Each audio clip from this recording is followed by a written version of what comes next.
Hi! Welcome to my channel. I'm Snappy Dragon. Here we do stitchy business. In this video, I'm going to take you through my process of making an outfit for an 18th century working woman. When we think of 18th century fashion, often we imagine sweeping robes à la française and shimmering silks with graceful back plates, huge pannier or hoop skirts, and towering hairstyles to match. But not everyone dressed like this. These gowns were incredibly expensive, definitely the clothes of the 1%. So what would regular people who had some kind of occupation wear, whether it was a trade, service work, or keeping their own house? Jacket and petticoat outfits were common because it took less fabric to make each item, and they would be easier to refit. Textiles were incredibly expensive to produce then. Jane Austen is a little after my target era, but I remembered a line in Northanger Abbey where a character describes muslin bought at 9 shillings a yard as a reasonable price. I plugged that number into the UK National Archives currency converter for the year 1800, and it told me it was 3 days' wages for a skilled tradesman. And fabric was only 24 to 36 inches wide, so that 1 yard of fabric had much less material in it than a yard of fabric today. You can see why it was used so conservatively. Also, it was common for a person to buy fabric and either make it up themselves or bring it to a tailor or seamstress. If a gown needed, say, 10 yards of material and you only had money for 4, you could still have a new piece of clothing that way. This outfit will consist of a simple pleated petticoat and a more stylish jacket. It's got a very fitted bodice and a dramatically flared skirt, as opposed to a bedgown which has a simpler cut with less waist and was more affordable. This would be more appropriate for a housewife, lady's maid, tradeswoman, or a middle-class woman dressing down than it would for someone who was truly poor. Alright, enough of me nerding out about history. Let's get stitching. The petticoat is made out of 2 yards of this red linen, which is 58 inches wide. I cut it in half across the width of the fabric, creating 2 panels, each 1 yard by that 58-inch width. I'm quite short, so 1 yard plus a little bit of overcutting on the fabric was long enough to make a working woman's petticoat that would fall just above my ankle, without needing to buy another full yard of fabric. A working woman's skirts would be a little shorter than a gentlewoman's, partially for ease of movement, but also because of the cost of material needed to make them longer. I'm pleating it to fit at the waist using a formula found on Diary of a Mantua Maker. The skirt pleating on the Demelza gown was confusing and kind of a mess, so I've made a point of learning to do it really right. The formula determines first the number of pleats you'll have based on your waist measurement and how much of the center front of the petticoat you want to leave flat as a box pleat. Once you know how many pleats you want, you can plug that number into a formula with the width of your panels unpleated, and the width you want to pleat them down to determine the depth of each pleat. Armed with this information, I could mark and pleat consistently so the material was evenly distributed where it ought to be for an 18th century shape. The mindset about 18th century clothes helps make sense out of why petticoats and so many other garments are pleated out of rectangles. Refitting and remaking clothes was extremely common, so if the wearer changed size or the garment changed wearer, this petticoat could be taken off its waist tape and repleated smaller or larger. Here's the front panel with a 3-inch wide box pleat at center front and the pleats pointing outwards. And the back with a very small inverted box pleat at center back and the pleats pointing inwards. Perhaps it would have been wiser to hem the panels before pleating so they weren't so full of pins, but that's just not how it happened this time. I double turned the bottom edge a little bit less than ½ an inch and felled it down using small felling stitches.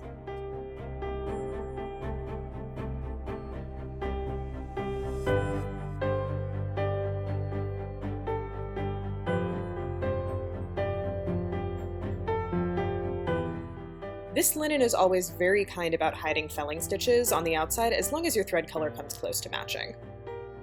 With that done, I moved on to the 2 side seams, sewing these using a running backstitch. This is a running stitch with a backstitch taken every several stitches, so it's a good balance between speed and strength of stitching for areas that won't take a lot of strain.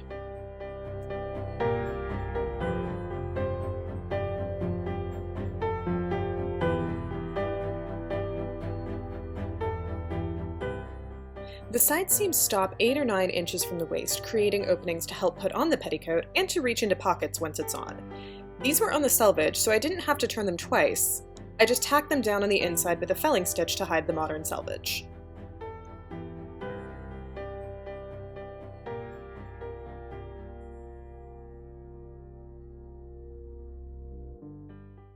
I could now move on to the very tricky process of leveling a skirt hem on myself. Dressed in my stays and skirt supports to give an accurate fit, I put on the petticoat, pinned it to my waist at the sides,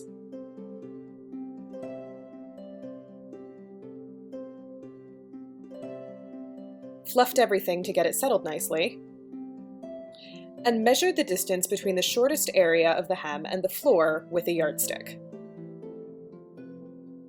I marked that with some blue tape, and then began adjusting the waist to match every other part of the hem to that same length. Why at the waist? This appears to be the period method for leveling skirts, and I imagine it has something to do with preserving fabric and how the hem falls. Doing this on oneself isn't easy, and I did get stabbed by pins several times. But as it isn't possible to level a hem over skirt supports without putting it on a body or a dress form, and I don't have a dress form that's my size, this is how it had to be.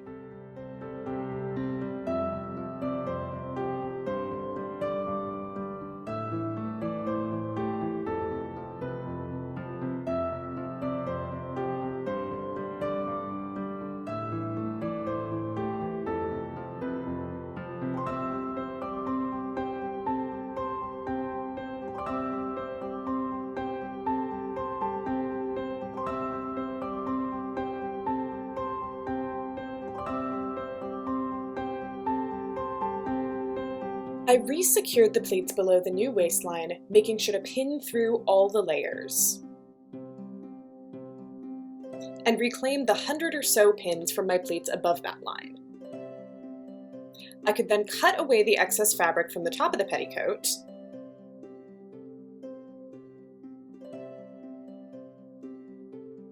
turn the top edge under, and secure it to a length of twill tape with felling stitches. The tape needs to be the full circumference of the waist plus extra to tie because of how 18th century petticoats were put on.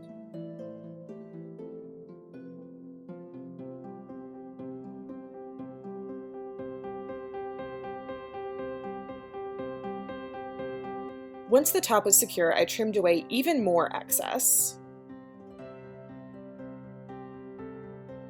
and felled down the bottom edge of the tape as well, being careful not to catch the surface layer of the pleated fabric.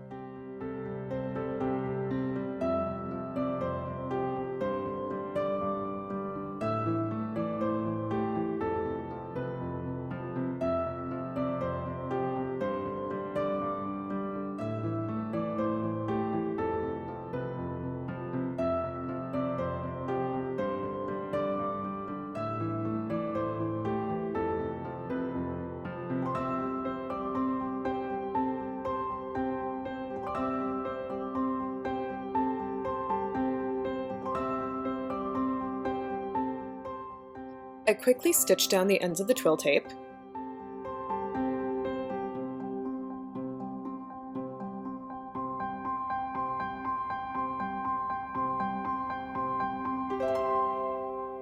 and the petticoat was done. I finished the petticoat, so let's move on and talk about the jacket. The pattern I'm using for this is Period Impressions 421, but there is almost no part of this pattern that I have not altered in some way. Not even for fit, just more for like stylistic reasons, and I could almost like, looking at the pieces, I could almost tell some of them wanted to go together differently for me. Oddly enough, despite all my trouble with sleeves, the only thing I haven't had to mess with so far is the sleeve.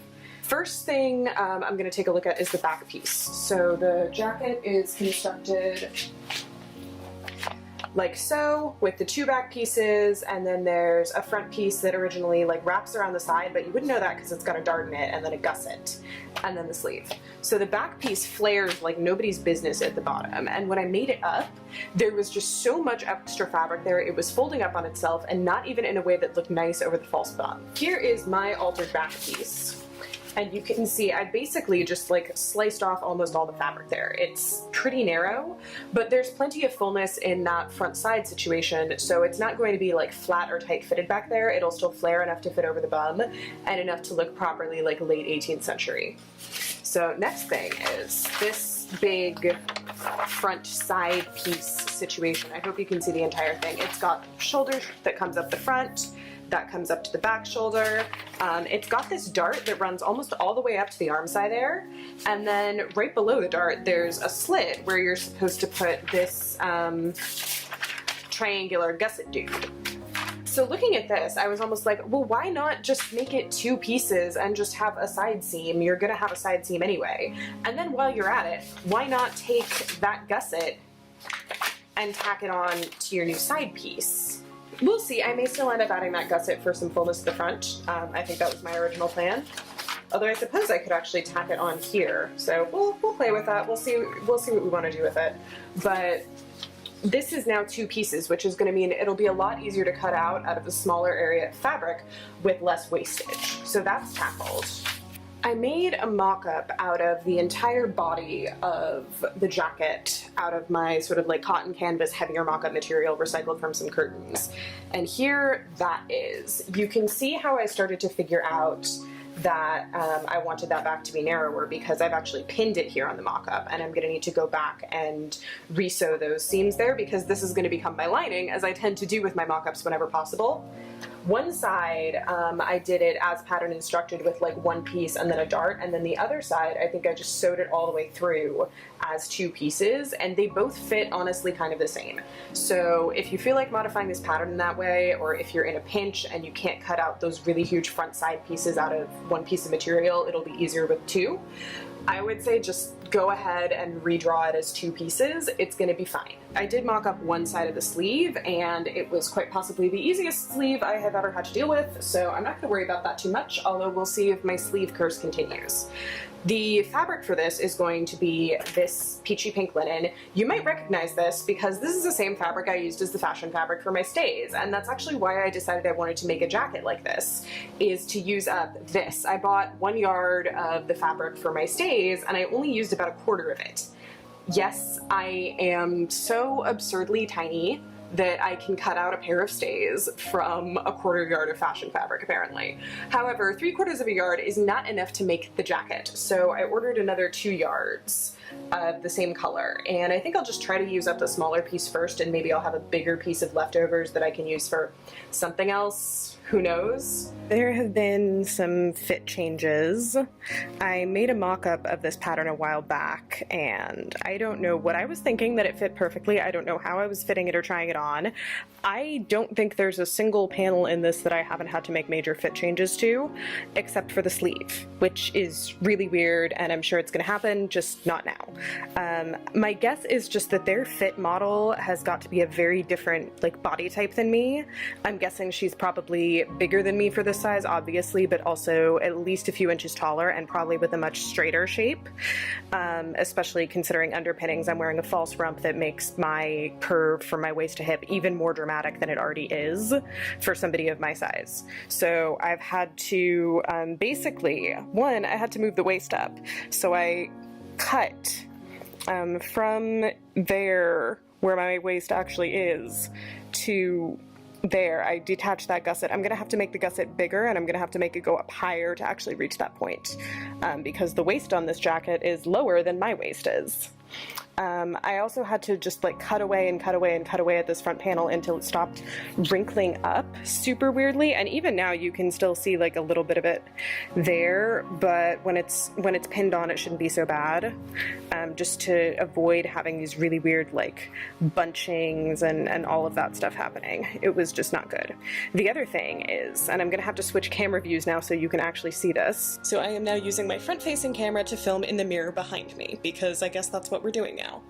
I had to tighten the back quite a bit so it actually fits close to my lower back. I had to take these pieces, the side pieces, the side of the front pieces, which I'm going to cut as a separate piece anyways, and move that in to fit the curve of my lower back.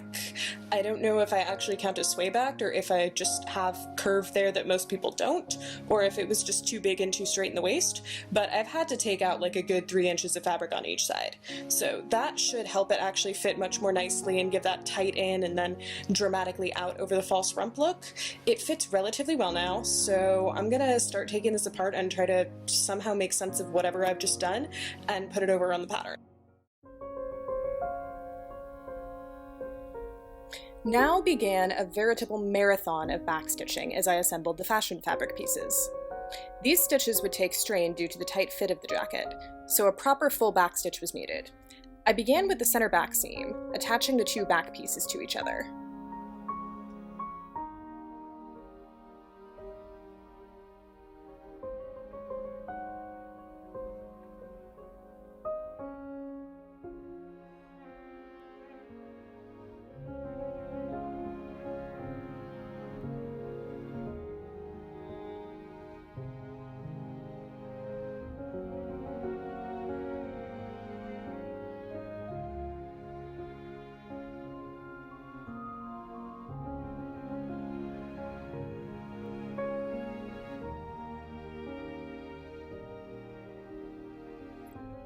Then I sewed the sides to backs.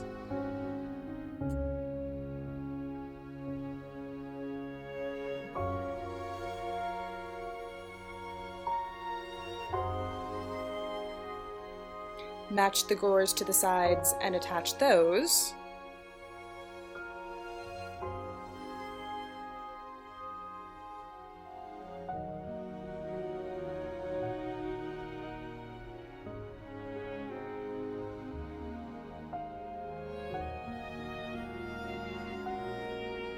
And matched the front pieces to the gores and sides, and attached those too.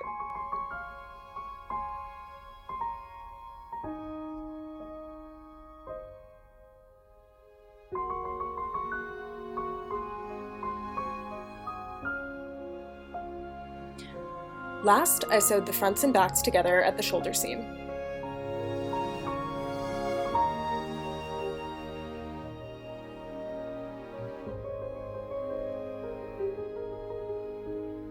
I'm coming back to this project after several weeks, during which I have made this. And now I need to attach the fashion fabric to the lining. I am doing this with a very, very not historical technique, even though I'm hand sewing. I'm bagging out the lining. So I've put them right side to right side and matched them up at the seams. Basically every important point that I can think of. The seams where the triangular gores come in, the arm size seams, the neckline. It's a little bit wonky looking at the front seams because I intentionally extended these an inch, because instead of having them sewn to each other and you have that little edge of the lining fabric poking out when you go to pin your jacket closed and there's tension on it, I want the seam to actually be a ½ inch to the inside with the fashion fabric wrapping around it, making this little self-facing. Probably not a period technique, I'm doing it anyways.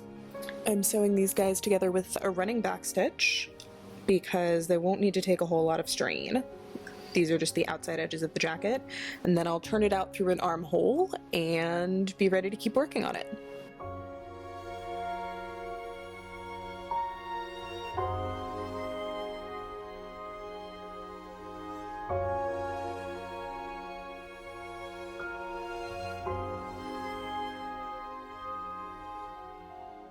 I had previously sewn the sleeve seams, but in keeping with my usual sleeve issues, they had fitting problems and were much too large. I narrowed them by about 2 inches, marking and pinning a new line, and then cutting away the excess.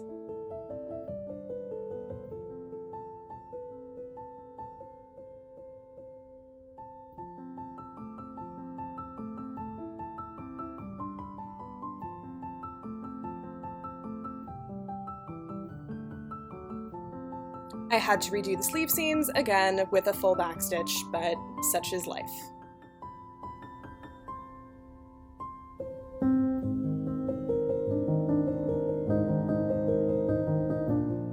The pattern says to match the sleeve seam to the side back seam or dart. I went against my instincts and tried this, but it created a horribly tight fit across the back of the shoulders, not something anyone could do work in. Instead, I did as I'd seen on all other single seam 18th century sleeves and placed the seam at the front of the arm against the inside of the elbow.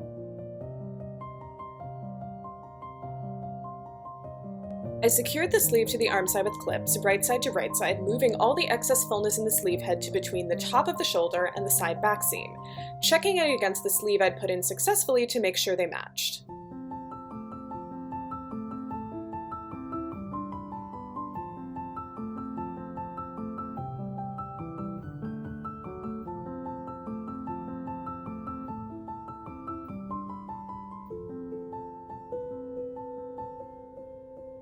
Using contrasting thread, I sewed gathering stitches in that area only to take up the excess fullness.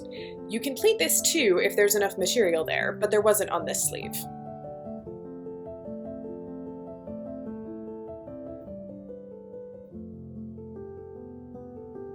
I pulled the gathers in to fit the armscye,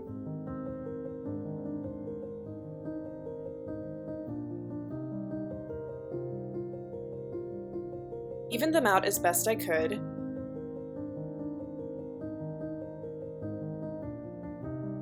and clipped them in place so they'd stay put while I sewed. The sleeve was then sewn into the armscye with a strong backstitch.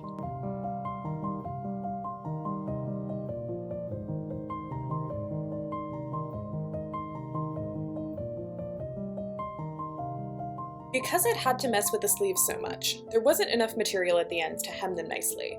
I impulsively decided to slap together some winged cuffs. I wanted relatively small ones, so I made them of rectangles of fabric 14 inches long by 5 inches wide, only a little bit bigger than the sleeve hem circumference. The ends were sewn together with a running stitch, and the same was done with a matching piece of lining material.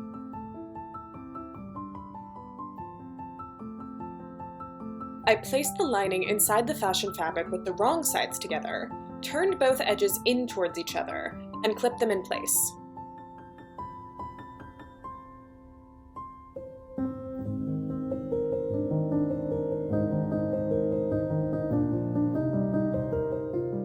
They were top stitched together with a running stitch, which I did my best to make neat and even. Here's what the cuffs looked like sewn together. Because of the strange way winged cuffs are attached, the end of the sleeve still had to be finished. However, no one was going to see it underneath the cuff, so I just quickly hemmed it with a running stitch.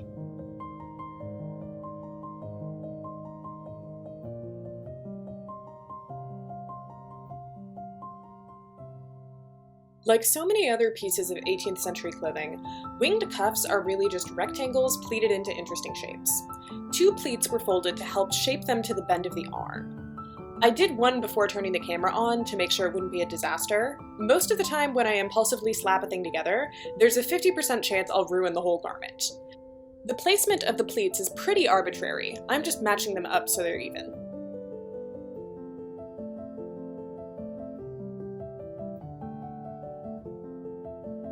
The pleats are then top stitched down. I'm using a running stitch that travels a very short distance on the outside of the cuff and then a longer distance on the inside.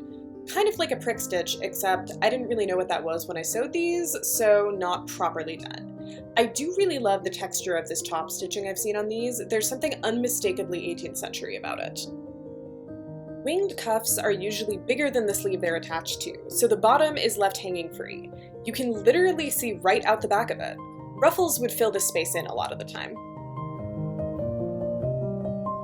I'm basting the cuff onto the sleeve, catching all of the layers but the outside visible one.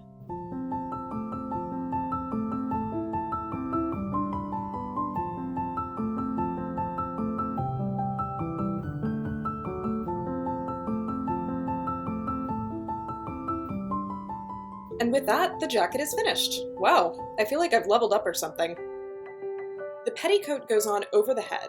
Hard to step into it when you've got an under petticoat and skirt support on. The ties for the back are tied around the waist in front instead of to the other ties because the size is more adjustable this way. Then the front is lapped over the back, tied, and the ties tucked in. I could easily reach my pockets, if I were wearing any. The jacket fastens up the center front with straight pins. I don't have any particular technique for this, I just wiggle the pins into the seam so they catch both sides of the opening and don't show. Supposedly you can bury the pointy ends in your stays, but I think you need more heavily boned stays than I have to do that safely. Aprons were so important that even upper-class ladies wore decorative ones, so of course a working woman needs one too. This is an antique from the 1900s, so not quite right, but it's what I've got. Now our 18th century woman is ready for all sorts of work that might be part of her day, such as baking bread,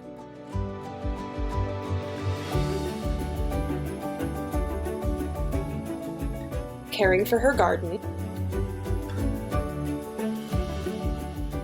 and laundry. so much laundry. I hope you had as much fun watching as I did making this outfit. Like and subscribe for more historical stitchy business. Ring the notification bell to make sure you don't miss future videos, and follow me on Instagram at Miss Snappy Dragon. Also, I have a Ko-fi page now, so you can add a few dollars to my fabric fund and keep me sewing. Links in the description. Keep on staying home and staying healthy, and I'll see you next time. Happy sewing!